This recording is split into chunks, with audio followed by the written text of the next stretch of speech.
Hello everyone, once again welcome back to my channel. My name is Navya, and in this video we are going to start our unit number 2 from the comparative political system for our 6th semester students.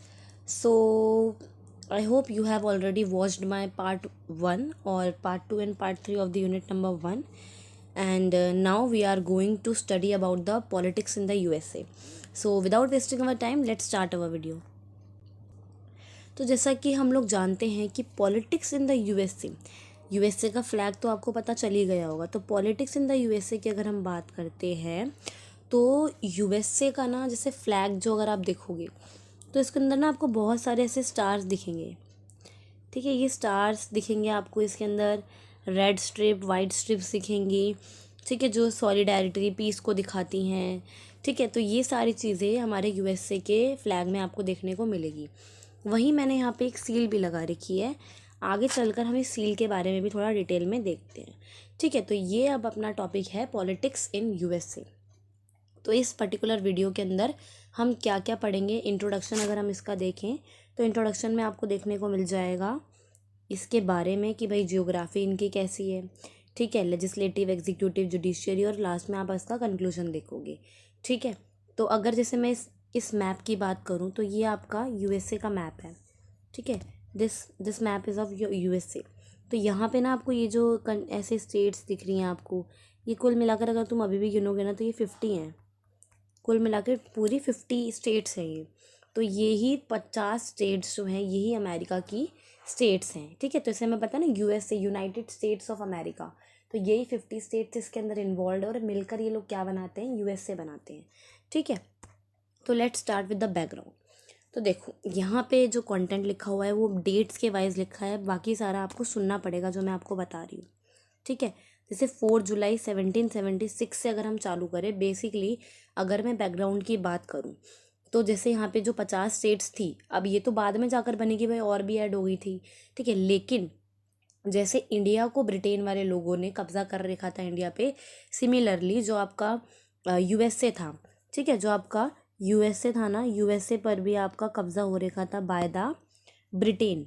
Britain ने पूरी की पूरी total मिलाकर जो 13 आपकी colonies थी ना USA की, उसको कैप्चर कर रखा था।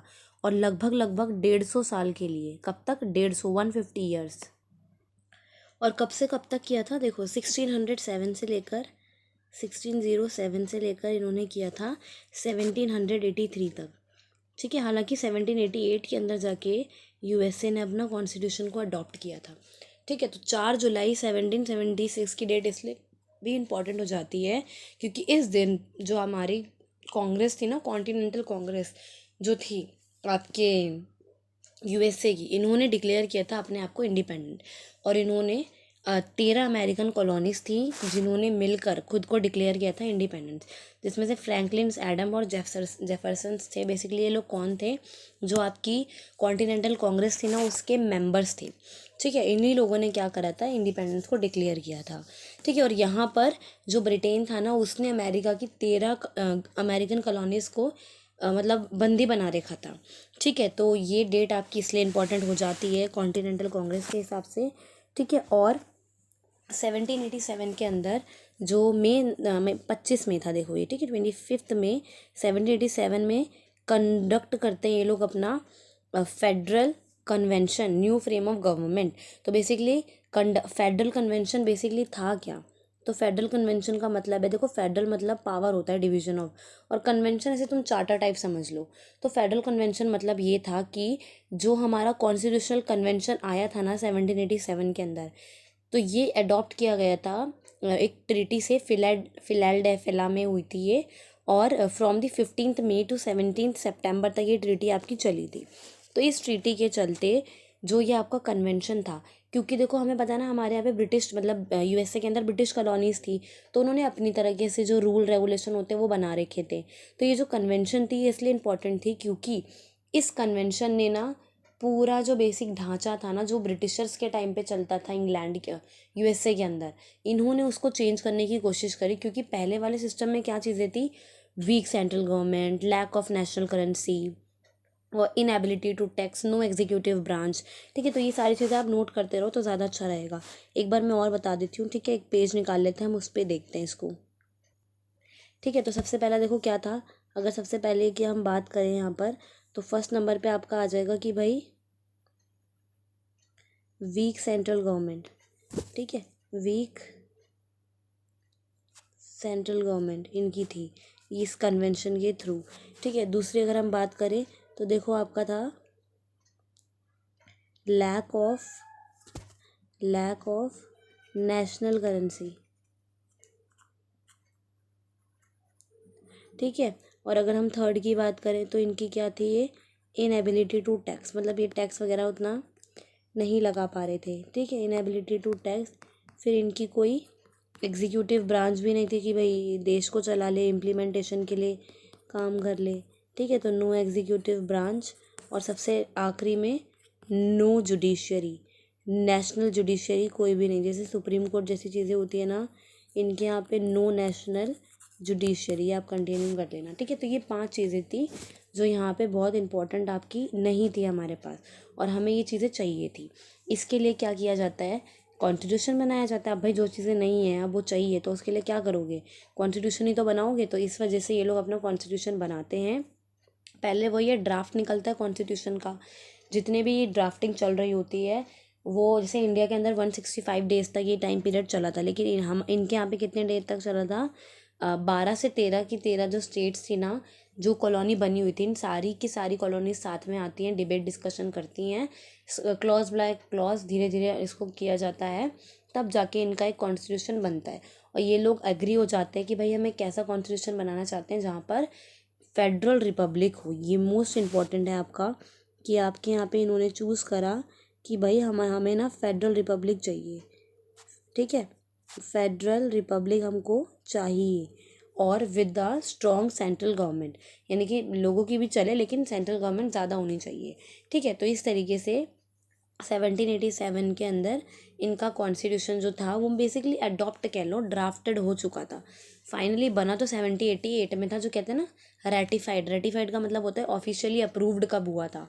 तो जो constitution of the USA was officially approved in 1788। ठीक है, तो पहली बार किसने प्रपोज किया था इसको, नेशनल कांग्रेस ने किया था। फिर यहाँ पे आपकी अमेंडमेंट्स भी हुई थी इसके अंदर। ठीक है, तो इस तरीके से चलता है। अब आखिरी पॉइंट आता है हमारा, द बिल ऑफ राइट्स।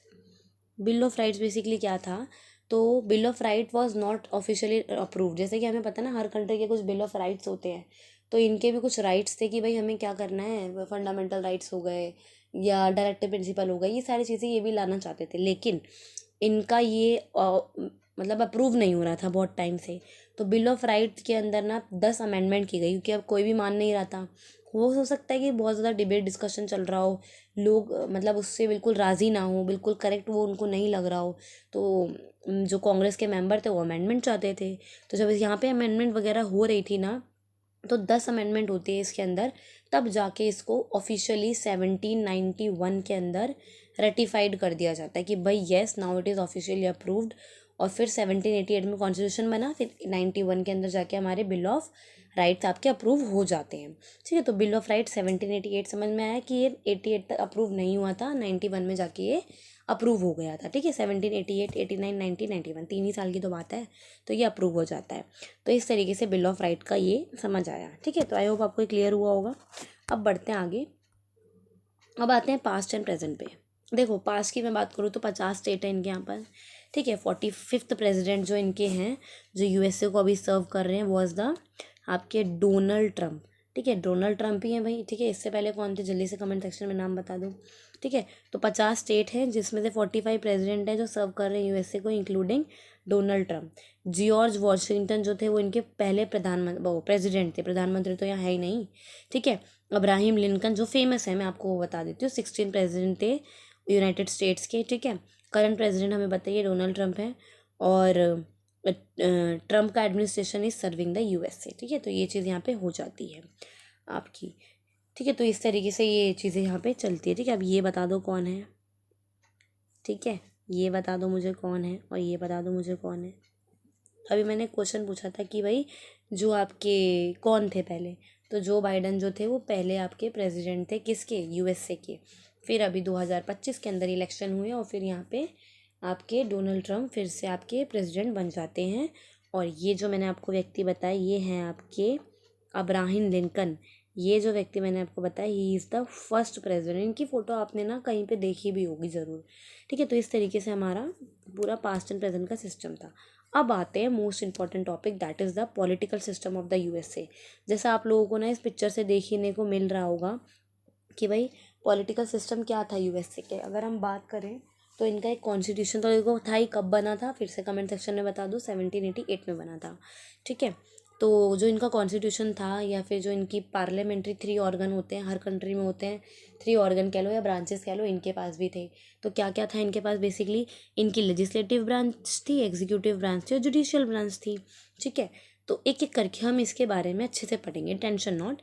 उससे पहले हम थोड़ा सा इनका स्ट्रक्चर जान लेते हैं कि भाई पॉलिटिकल सिस्टम जो यूएसए का था वो इन्होंने कौन सी प्रणाली अपना रखी। जैसे इंडिया ने पार्लियामेंट्री सिस्टम अपना रखा है। ठीक है, तो इनका क्या सिस्टम था बेसिकली यूएसए का, तो इनका था फेडरल प्रेसिडेंशियल कॉन्स्टिट्यूशनल रिपब्लिक। देख रहे हो कितना बड़ा नाम है, how long is this name.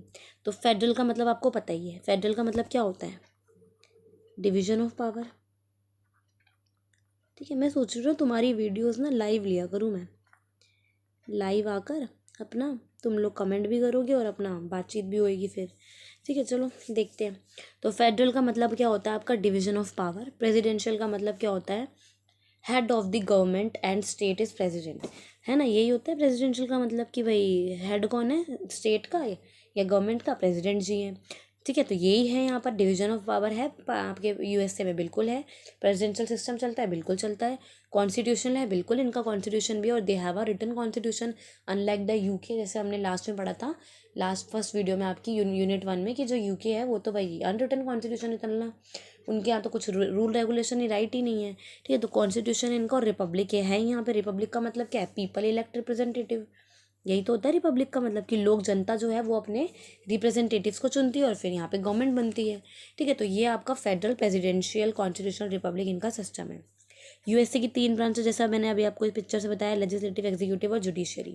ठीक है, तो अब एक बार आगे देख लेते हैं क्या है आपका। ठीक है, तो लेजिस्लेटिव ब्रांच की अगर हम बात करते हैं, एक एक करके आते हैं, लेजिस्लेटिव फिर एग्जीक्यूटिव फिर जुडिशरी पे आएंगे। ठीक है, तो पहला टॉपिक आपका आ जाता है अभी एग्जीक्यूटिव लेजिस्लेटिव ब्रांच। लेजिस्लेटिव मतलब वही विधायिका जिसको हम हिंदी में बोलते हैं। तो इनका काम क्या होता है, हर कंट्री में लेजिस्लेटिव का काम तो होता ही है भाई, क्या करना, लॉज बनाना, लॉ की देख रेख करना। तो इनका भी काम कुछ अलग नहीं है, लॉ ही बनाना है इनको भी।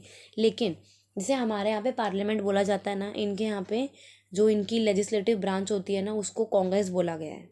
कांग्रेस के अंदर दोनों, जैसे अपने यहाँ पे पार्लियामेंट में लोकसभा राज्यसभा दोनों आ जाते हैं, इनके यहाँ पे कांग्रेस के अंदर दोनों आ जाते हैं, हाउस ऑफ रिप्रेजेंटेटिव भी और the senate. House of representative भी आ जाते हैं और द सीनेट, दोबारा रिपीट करें, हाउस ऑफ रिप्रेजेंटेटिव और सीनेट। ठीक है, अब यहीं पे देखो आ गए हैं, तो एक बार यूके भी रिवाइज करा दूँ। यहाँ पर भी 2 ही ब्रांचेज हैं आपकी पार्लियामेंट की, लेजिस्लेटिव की, जिसमें एक हाउस ऑफ कॉमन्स है और एक हाउस ऑफ लॉर्ड्स है। हाउस ऑफ कॉमन्स है, हाउस ऑफ लॉर्ड्स है यूके का। House of Commons is the lower house and House of Lords is the upper house. वहीं यूएसए की बात करें तो House of Representative is the lower house, Senate is the upper house. ठीक है, तो इस तरीके का इनका सिस्टम अपना चलता है बढ़िया से। अब हम आते हैं लेजिस्लेटिव ब्रांच पे, कि जो लेजिस्लेटिव है ये एक डेलिब्रेटिव असेंबली है with authority to make laws for a political entity such as a country और अ सिटी। तो ये है legislative forms important parts of the most government. तो बेसिकली ये है कि लेजिस्लेचर का काम क्या है, एक ऐसी असेंबली है जो लॉ मेकिंग में इन्वॉल्व है, एक ऐसी पॉलिटिकल एंटिटी है सच एज अ कंट्री और a city. Legislature form the important part of the most government. जैसा कि हमें पता है कि जो लेजिस्लेचर है वो क्या करती है, लॉज बनाती है। तो यहाँ पर भी यही है कि वो लॉज बनाते हैं। ठीक है, बजट को अप्रूव करते हैं, ऐसे लॉज पास करते हैं जो लिमिट करे पावर की, प्रेसिडेंट की पावर को, कंफर्म करते हैं अपॉइंटमेंट ऑफ द कैबिनेट, जजेस एक्सेट्रा। तो ये सारे के सारे काम आपके लेजिस्लेचर के हो जाते हैं। ठीक है, और जैसे कि हमें पता है हर कंट्री में ये तीनों ऑर्गन एक दूसरे पर कैसा वो रखते हैं, चेक्स एंड बैलेंसेस का सिस्टम रखते हैं, तो सिमिलर यहाँ पर भी है, कुछ नॉट अ न्यू थिंग। ठीक है, तो this is the thing. Now आते हैं हम लोग United states of America. Congress is made up of the house of representative and senate, ये हमें पता ही है। हाउस ऑफ रिप्रेजेंटेटिव सीनेट में थोड़ा सा डिफरेंस देख लेते हैं। House of representative should compose of member chosen every second year by the people of the several state.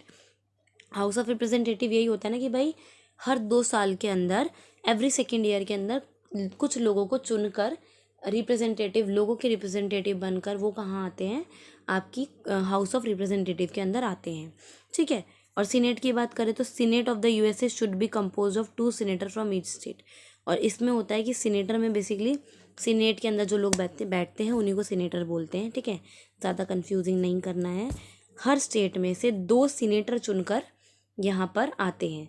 ठीक है, वो सीनेट के मेंबर बन जाते हैं। यहाँ पे क्या है, हर 2 साल के अंदर एक रिप्रेजेंटेटिव चुनकर आता है अलग अलग स्टेट से। यानी कि अगर 50 स्टेट हैं तो हर 2-2 साल के अंदर एक एक व्यक्ति हर एक स्टेट से चुनकर आने वाला है। ठीक है। हाउस ऑफ रिप्रेजेंटेटिव की बात करें तो number of representative of each state is based on its population. जैसा कि हमें पता है, जैसे हम इनके यहाँ पे क्या सिस्टम चलता है कि जो लोग होते हैं ना उनको पॉपुलेशन के accordingly number of representative base करे गए हैं। The number of representative each state gets is based on its population. जितनी ज़्यादा पॉपुलेशन होगी उसके अकॉर्डिंगली उनको जितने व्यक्ति चाहिए होंगे उसके अकॉर्डिंगली यहाँ पे चीज़ें चलती हैं। ठीक है, कि मतलब अगर मान लो कि अगर फॉर एग्जांपल एक गांव ए है और एक सिटी नंबर ए है आपकी और एक सिटी नेम बी है आपका। ए सिटी के अंदर अगर 20 पीपल रहते हैं और बी सिटी के अंदर अगर 10 पीपल रहते हैं तो 20 में से हमें लगता है कि 2 लोगों को रिप्रेजेंटेटिव बनाना चाहिए और 10 में से हमें लगता है 1 को बनाना चाहिए। तो यहाँ से 2 ही आएंगे और यहाँ से 1 ही आएगा। तो इस तरीके का सिस्टम यहाँ पे चलता है कि जितने ज़्यादा लोग उतने उनके ऊपर रिप्रेजेंटेटिव।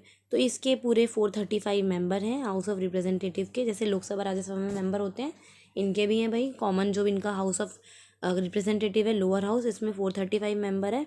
और जो इनकी सीनेट है ना, सीनेटर सर्व फॉर देखो 6 year and shall have to vote.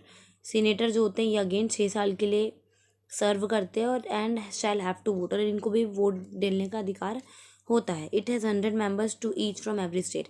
क्योंकि अब इनके पास क्या है 100 मेंबर। जैसे मैंने क्या बोला कि 2 सीनेटर हर एक स्टेट से चुनकर आते हैं। कितनी स्टेट है यहाँ पे 50। तो 50 से हर 50 स्टेट से 2-2 मेंबर चुनकर आएंगे तो हो गए ना भाई 100। ठीक है, तो ये है। अब देखो थोड़ा सा तुम्हें एक चीज़ और बताती हूँ। ये देख रहे हो सील यूएसए की, ये हाउस ऑफ रिप्रेजेंटेटिव की सील है। और ये वाली जो सील देख रहे हो आप, ये यूनाइटेड स्टेट्स सीनेट की सील है। ठीक है, तो बेसिकली ये ई प्लरम्बस उनम करके लिखा हुआ है ना, देखो यहाँ पर थोड़ा ध्यान से देखेंगे अगर आप तो ये दिखेगा आपको यहाँ पर ये। तो बेसिकली इसका मतलब होता है कि आउट ऑफ मैनी, यानी कि बहुत सारे लोगों में से एक को मतलब रिप्रेजेंटेटिव यहाँ बनाया जाता है। ठीक है, पीछे ये रेड एंड वाइट स्ट्रिप्स, ये झंडा ही है यूएसए का।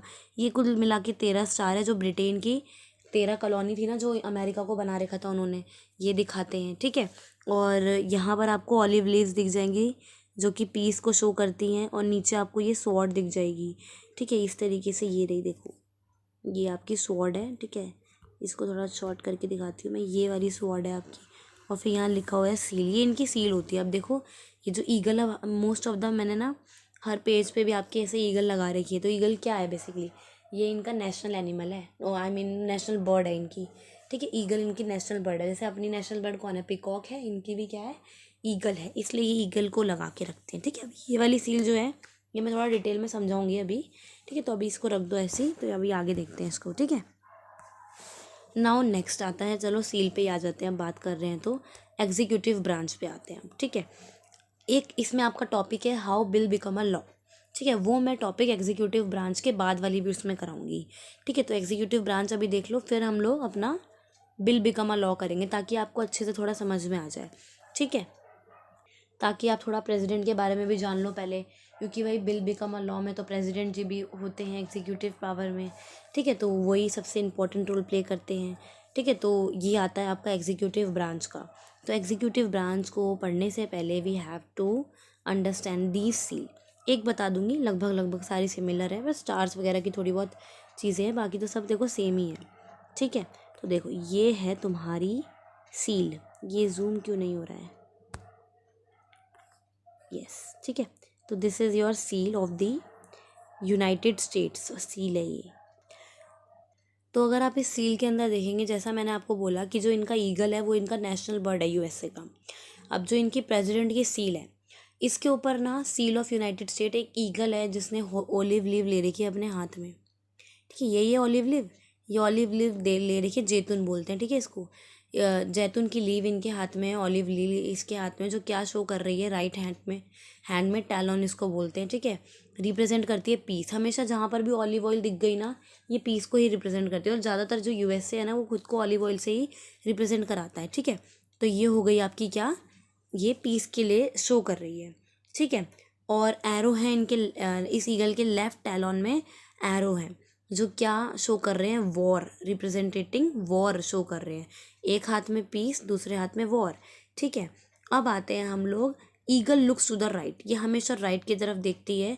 Show viewers point representing the nation progress toward the future, यानी कि जनता की क्या राय है, वो जनता कैसे देख रही है यूएसए को, ठीक है, कैसी प्रोग्रेस चल रही है यूएसए की टूवर्ड्स द नेशन, ये ईगल शो करती है, ठीक है। और अगर आप देखेंगे कि जो एक ना रेड और वाइट कलर की शील्ड है ईगल के ऊपर, ठीक है, ये वाली जो शील्ड है, ये रेड एंड वाइट कलर की शील्ड है। ये बेसिकली क्या, चेस्ट पे जो शील्ड है क्या शो कर रही है, ये शो कर रही है 13 स्ट्राइप्स। यहाँ पे ऐसे वाइट और रेड की मिला के 13 स्ट्राइप्स है, जो शो कर रही है ओरिजिनल जो 13 कॉलोनीज थी। देखो सेम यहाँ पर भी है, ओरिजिनल 13 कॉलोनीज, ये पीस है, ये वॉर का रिप्रेजेंट कर रहा है, ठीक है। तो ये भी यही है कि ओरिजिनल 13 कॉलोनीज को ये जो इनकी स्ट्राइप्स है ये शो कर रही है। ऊपर अगर देखोगे तो यहाँ पे ये आपको अबव द ईगल एक ई प्लरम्बिस अनम करके कुछ लिखा मिलेगा, मोटो टाइप है, एक स्क्रोल विद अ मोटो जो शो कर रहा है आउट ऑफ मैनी वन, जिसका मतलब होता है जो रिप्रेजेंट करता है यूनिटी ऑफ द नेशन को, बेसिकली इसका मानना ये है, ठीक है। और ये जो साइड में आपको स्टार देखने को मिलेंगे, सॉलिडेरिटी दिखाते हैं, ठीक है। और बिलो द ईगल अगर आप देखोगे ईगल के यहाँ पर, तो देखो यहाँ तो यूनाइटेड स्टेट्स की प्रेसिडेंट की सील का ही नाम है। तो इस तरीके से ये सील आपको क्या समझा रही है, आई होप आपको ये क्लियर हुआ होगा, ठीक है। तो सिमिलरली देखो यहाँ पर भी ये सील आपको दिखा रही है, executive office of the president and the union, ठीक है। तो ये था आपका एग्जीक्यूटिव। अभी हमने एग्जीक्यूटिव ब्रांच का आपको थोड़ा सा इंट्रो दे दिया है, इस वीडियो में हमने लेजिस्लेटिव ब्रांच पूरी कंप्लीट कर ली है।